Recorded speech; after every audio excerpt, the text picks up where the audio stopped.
और चलेगा और हम आत्मनिर्भरता की ओर आगे बढ़ते चलेंगे।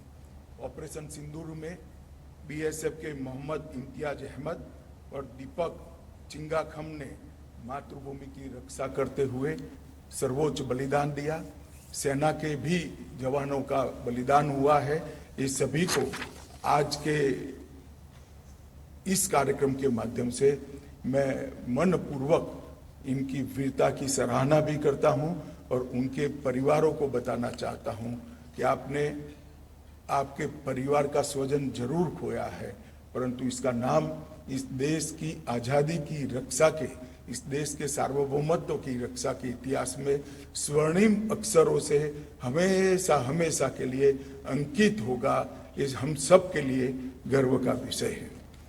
मित्रों, बीएसएफ भारत की 15,000 किलोमीटर से अधिक सीमा और उसमें से सबसे कठिन सीमा की सुरक्षा बीएसएफ के हाथ में है।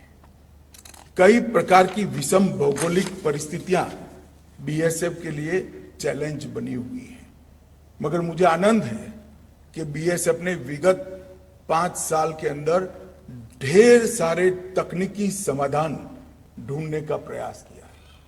जहां पर बाढ़ नहीं लग सकती, वहां पर सीमा की सुरक्षा तकनीक के माध्यम से करने के लिए दुनिया भर के सॉल्यूशन को भी प्रयोगात्मक रूप से बीएसएफ ने जमीन पर उतारने का प्रयास किया है और बीएसएफ के जवानों ने भी इन हाउस कई सारे सॉल्यूशन निर्मित किए हैं। अभी 2 महीना पहले ही मैं और हमारे गृह सचिव जम्मू गए थे। ढेर सारे सॉल्यूशंस के एक्सपेरिमेंट को स्थान पर देखा है और अब आने वाले दिनों में गृह विभाग ये सारे सॉल्यूशन में से कुछ मॉडल तय कर उसको जमीन पर उतारने वाला है। मुझे पूरा भरोसा है कि जहां पर भौगोलिक विषमता हमारे आड़े बहुत बड़ी अड़चन बनी है, ऐसी सीमा की सुरक्षा के लिए भी बीएसएफ ने ढूंढे हुए तकनीकी समाधान आने वाले दिनों में देश को सुरक्षित करेंगे। और कुछ शब्दों में मैंने ये प्रक्रिया बताई, वो प्रक्रिया बहुत लंबी है, बहुत परिश्रम करने वाली है और सैकड़ों ट्रायल लेकर एरर को खत्म कर एक संपूर्ण प्रणाली बनाने की ये प्रक्रिया अपनाई है।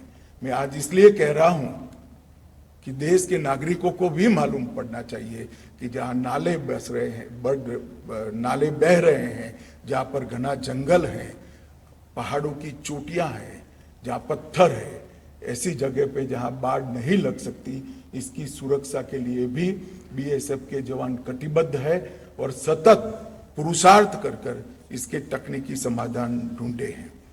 बीएसएफ ने 1 दिसंबर 1965 से लेकर आज तक जो बीएसएफ का विकास हुआ है, लगभग 2,75,000 की नफरी के साथ थल, जल और वायु तीनों प्रकार के सुरक्षा के दस्ते बनाकर बीएसएफ आज दुनिया के सभी सीमा सुरक्षा बलों में सर्वोच्च स्थान पर खड़ा है।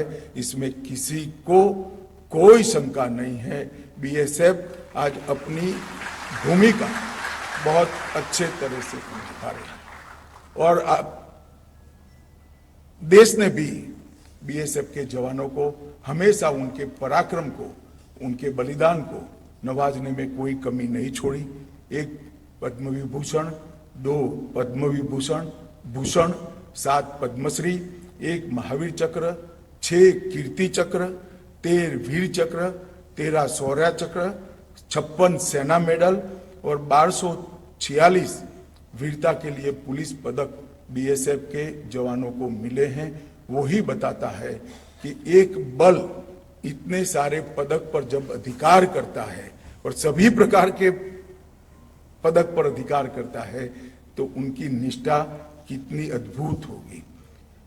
बीएसएफ ने लगभग 1,10,000 किलोग्राम ड्रग को भी ये 5 साल में पकड़कर नारकोटिक्स के खिलाफ की लड़ाई को भी मजबूत किया है और एक प्रकार से नक्सली अभियान में भी 78 से ज्यादा नक्सलियों को ये 5 साल में खत्म कर बीएसएफ ने बहुत बड़े नक्सल विरोधी अभियानों को भी अंजाम दिया है। काउंटर ड्रोन के लिए भी बीएसएफ ने कई सारी तकनीक, जो छोटे ड्रोन हैं जो स्मगलिंग के काम करते हैं, उनको रोकने के लिए, उनको गिराने के लिए, उनको जैम करने के लिए कई सारी तकनीक भी उन्होंने बनाई है। और आने वाले दिनों में जो कुछ भी जरूरियातें होगी बीएसएफ के माध्यम से सीमा की सुरक्षा करने के लिए, इसके लिए हमारा गृह मंत्रालय कटिबद्ध है। मित्रों, आज दिन है हमारे बीएसएफ के जवानों की वीरता को पुरस्कृत करने का, हमारे बीएसएफ के बलिदानी जवानों को श्रद्धांजलि देने का और उनके साथ मजबूती के साथ खड़ा रहने का। मैं सभी सीमा प्रहरियों को ये कहना चाहता हूं, नरेंद्र मोदी सरकार, गृह मंत्रालय और पूरा देश आपकी वीरता के साथ आपके पीछे चट्टान की तरह खड़ा है, आपका भरोसा भी करता है और आपका सम्मान भी करता है।